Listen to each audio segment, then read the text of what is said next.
জাবের বাড়িতে যে ওর স্ত্রীকে বলছেন, ও বিবি আমার, নবীজি কতদিন যে খেতে পাইনি আমি জানি না, তবে দেখলাম বিশ্ব নবীর পেটে খিদার জ্বালাই পাথর বানাচ্ছে। হযরত জাবের তার বিবিকে বললেন, বিবি রে, বাড়িতে কোনো খাবার আছে কি তুমি বলো। বিবি রে, বাড়িতে কোনো খাবার আছে কি, নবীজিকে আমি দাওয়াত করব, কতদিন পর্যন্ত খাইনি, নবীজি খিদার জ্বালাই পেটে পাথর বেনেছে। হযরতে জাবেরের স্ত্রী কি বলছে, কয়েকটা জব আছে আর একটা ছোট্ট ছাগলের বাচ্চা আছে। সেই যে খন্দকের মাঠে সাহাবায়ে কেরাম গর্ত করছে, ওখানে কতটি সাহাবী আছে জানেন? 1000 সাহাবী আছে। কতটি আছে বলুন?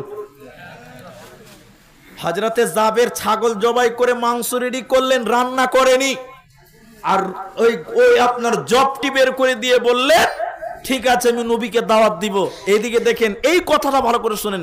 হযরতে জাবের স্ত্রী ওর জাবেরকে বলছে, দেখো সাহাবায়ে কেরাম তো অনেকজন, প্রায় 1000, সবাই যেন শুনতে না পায়, তুমি রাসূলুল্লাহর কানে কানে বা আস্তে করে জাপত দিবে, কারণ যা মাংস আছে 2-4-5 জন খেতে পারবে, তার বেশি পারবে না।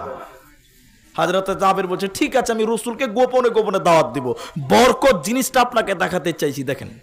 হযরতে জাবের গেলেন, যে রাসূলুল্লাহকে বলছেন, কানে কানে যে বলছেন, আল্লাহর নবী আপনি আমার বাড়িতে দাওয়াত গ্রহণ করুন, আর 2-1 জন সাহাবীকেও সঙ্গে করে নিয়ে চলুন। রাসূলকে যখন কানে কানে দাওয়াত দিয়েছে, রাসূলুল্লাহ দাঁড়িয়ে গিয়ে বলছেন, তোমরা কাজ বন্ধ করো, জাবের তোমাদের সবাইকে দাওয়াত দিয়েছে। জাবের কইছে, সর্বনাশ, 2-4-5টা লোকের খাবার 1000 লোককে দাওয়াত দিয়েছে। দেখেন বরকত। এবার মেন জায়গায় এলাম।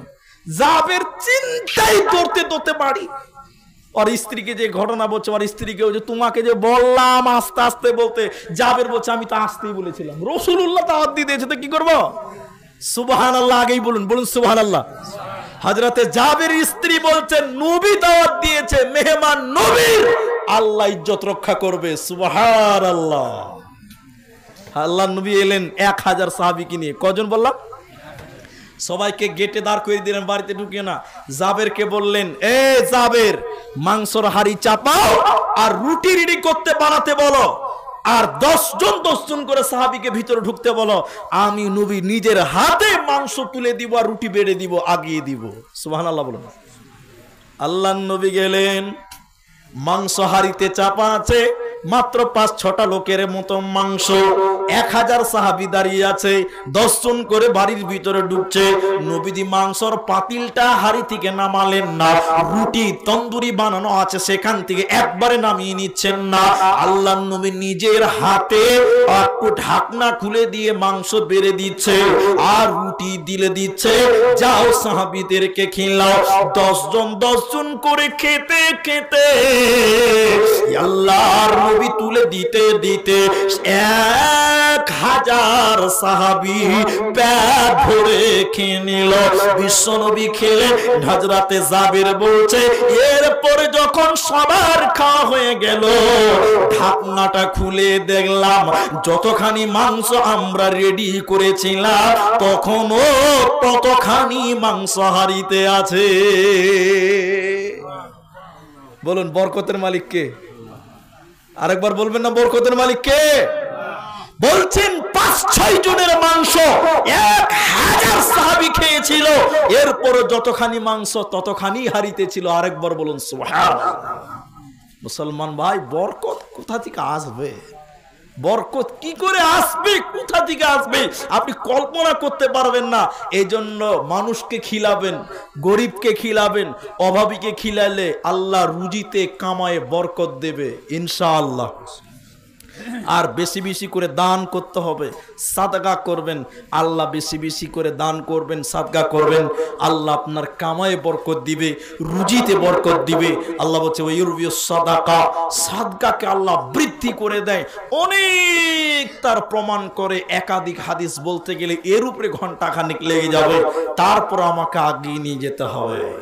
মুসলমান ভাই আমার, রুজিতে বরকত হবে এরপরে আপনাকে কোন আমাল করতে হবে শুনে নাও।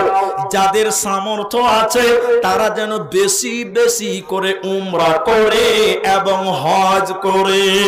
আল্লাহর নবী হাদিসের ভিতরে কি বলছেন? যাদের সামর্থ্য আছে তোমরা বেশি বেশি হজ এবং উমরা করতে থাকো। বলে কেন কেন কেন? হজ এবং উমরা করলে আল্লাহ মানুষের গুনাহকে মিটিয়ে দেয়, আল্লাহ মানুষের অভাবকে দূর করে দেয়, বিপদকে দূর করে দেয়। শুধু তাই নয়, আল্লাহ মানুষের রুজিতে বরকত দেয়। নবীজি বলছেন তোমরা বেশি বেশি হজ এবং উমরা করতে থাকো। কেন? হজ উমরা রুজির ব্যবস্থা হয়ে যায়, গুনাহকে মিটিয়ে দেয়। আল্লাহ কেমন করে গুনাহ মিটিয়ে দেয়? হজ উমরার মাধ্যমে। নবীজি বলছেন যেমন কামারের আঘাতে যেমন লোহার মরিচিকা দূর হয়ে যায়, স্বর্ণকারের আঘাতে সোনা চাঁদির ময়লা যেমন দূর হয়ে যায়, কামারের আঘাতে যেমন ছুরি দাওয়ের ময়লা দূর হয়ে যায়, ওই রকম হজ এবং উমরার মাধ্যমে আল্লাহ মানুষের গুনাহকে মিটিয়ে দেয়। এজন্য যাদের সামর্থ্য আছে তার রাসূলের প্রেমে মদিনা চলো, নবীর প্রেমে মদিনা চলো, আল্লাহর ঘর জিয়ারতে মক্কা চলো। অতএব সামর্থ্যবান ব্যক্তিরা আল্লাহর ঘর জিয়ারত করো, তাহলে তোমার গুনাহ মিটিয়ে দেওয়া হবে, আল্লাহ তোমার রুজিতে বরকত দেবে। কিন্তু শুনেন, এবার একটা ঘটনা বলি আপনাকে। আমাদের সমাজে একটা লোক বারবার হজ করছে, এমন লোক আছে নাই? মালদাহে সুজাপুরে একটা লোক আছে, ওর নামটা আমি বলছি না, খুব ফেমাস লোক, তো আপনারা না চিনলেও সোশ্যাল মিডিয়াতে চিনবে, ওই জন্য নামটা গোপন করলাম। নামাজ পড়ে না 5 ওয়াক্ত। প্রথমে মনে রাখবেন, নামাজ 5 ওয়াক্ত পড়ে না। যাকাত কেমন করে দেয় আল্লাহ মালুম। রোজার ইফতার করেছি একসঙ্গে বসে, ইফতার করে আগে মুখে সিগারেট ধরিয়েছে। কথা বুঝতে পারছেন? বলছে হজ মোটামুটি 2-4-5 বার করেছে। কবার করেছে বললাম? 2-4-5 বার করেছে হজ।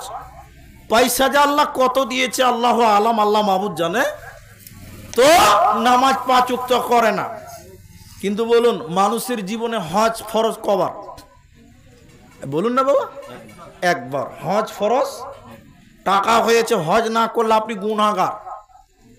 আইনুল বারী লিখেছিলেন মানিস্তাতা ইলাইহি সাবিলা, হাদিসের ব্যাখ্যা করতে গিয়ে বলেছিলেন এভাবে যে যার রাস্তা খরচ হয়ে গেছে, হুবহুব তর্জমা করে বলেছিলেন ওকে হজ করতে হবে, না করলে আল্লাহর আদালতে তার বিচার হবে। কথা বুঝতে পারছেন?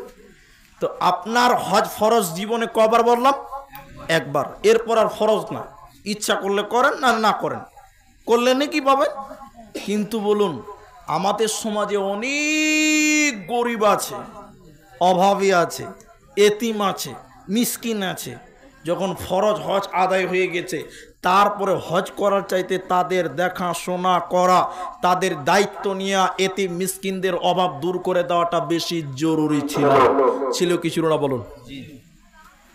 আর ফরজ ঠিক আছে, একবার আদায় হয়ে গেছে, আপনি দায় মুক্ত হয়ে গেছেন, আর না করলে আপনার আর গুনাহ হবে।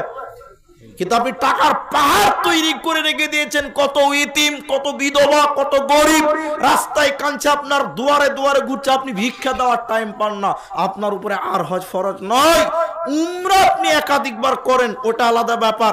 আল্লাহ রাসূল বলছেন যত করবে তত গুনাহ দূর হবে, তত রুজির ব্যবস্থা হবে। বলুন সুবহানাল্লাহ। শুধু তাই নয়, 7টা বলা হয়ে গেল।